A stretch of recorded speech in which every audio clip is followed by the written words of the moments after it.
So after leaving it for a full hour underneath my table here, I have this covered, and now this is properly dry. It shouldn't be tacky at all, guys. It shouldn't be any kind of problem to touch this stuff. Once it's dry, it should absolutely be touchable. Now see this? This is what I was talking about. You see that line? I could have ripped off all the paint on this so far, which is a whole bunch of layers, guy. So when you do something like that, you're going to pat it down.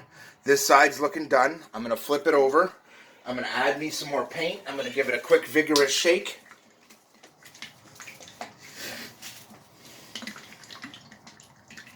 And we're going to go back to it. But we're going to do it the way that I want to do it right, and not the way I've been telling you to do it, because... Hold on, I have to evict somebody. Go on. Out. Hey, get out. Thanks. Oh, that was fun. Tried to ask the cat nicely to leave my room. She clawed and hissed at me. You bugger. Well, I don't know if hiss was the right word. She made mean noises anyway. So, what we're going to do is we're just going to come along here. Real thin layer. And the real trick is leaving it dry long enough, guys. I can't stress that enough. If you take nothing else away from this massive painting series that this is now turning out to be. But I like to show you guys what happens when you make a given mistake. Not just say, oh, don't do this. But to say, okay, here's what happens when you do this. So that you kind of know what's about to happen. Now, again, you know, these aren't done yet. You keep seeing these light spots. And in the end, you see that? These are easily covered when you have enough paint on your brush. You might think, but really it's the drying time. The longer you put paint on your brush, the more time you spend soaking your paintbrush, the longer you will spend drying. So I want a nice evenly blended paint job. I want it smooth. I want it perfect. Well, now you're talking about real time, guys. Real time goes into this. It is no joke. But it doesn't have to be that much. I mean, if you add up all the time I've been doing this series so far for you, it's about 3 times as long as it should have taken to paint once properly. And this is why, because I try to make all the mistakes for you, kind of so you don't have to. So what I intend with each of my series is you watch it on till the end. See this? Not neat, guys. I'm not a big fan. But here's one that's had plenty of time to dry. And from now on, I put it over heat and I let it dry, and it takes right around 15 to 20 minutes. But I leave it for half an hour at least in between each layer. Sometimes as much as an hour. And the trick is, the more layers you have on, the longer you need to let it dry for.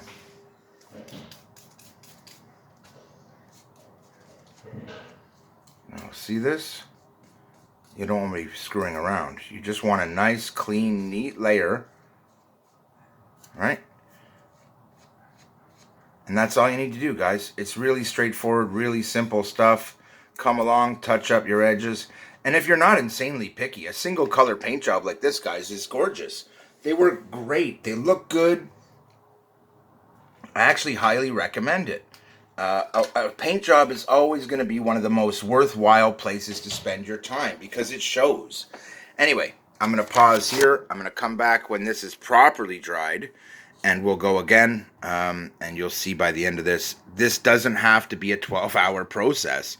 You could have this painted in 3 or 4 hours. The trick is the least number of layers as possible comes from putting a thin layer on, letting it dry thoroughly, then putting another thin layer on, letting it dry thoroughly, which means a 6-layer paint job should take you no less than 3.5 to 4 hours minimum. I'll be back.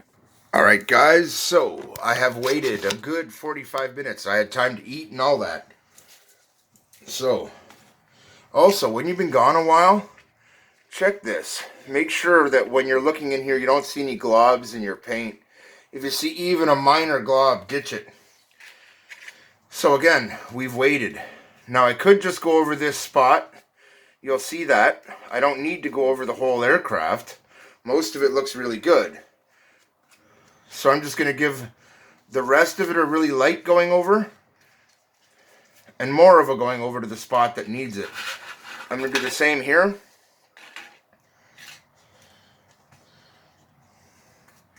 And you'll see how quickly those little spots can go away.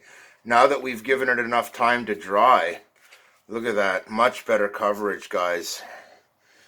And if you don't take off what you put on, you're better off just going really lightly, really carefully, like that, and keep going until you get the perfect result. Don't stop.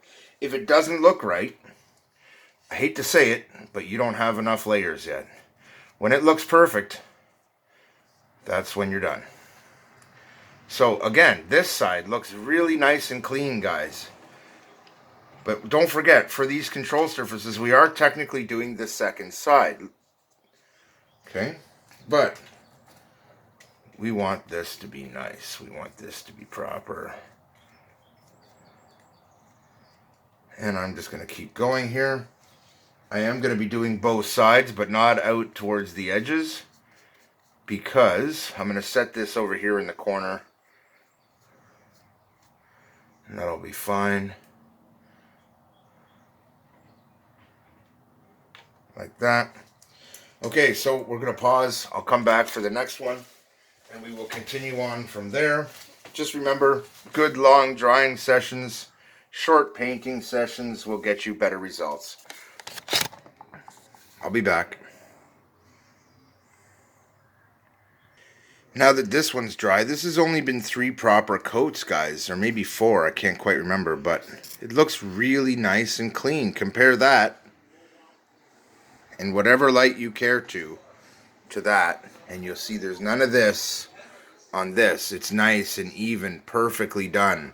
Why? Because I give it tons of time to dry, guys. I make sure I don't touch it until it's thoroughly dry.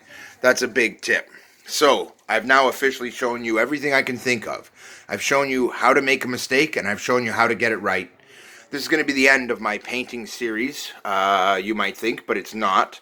This is the end of painting the base coat. Next comes painting the details. Keith out.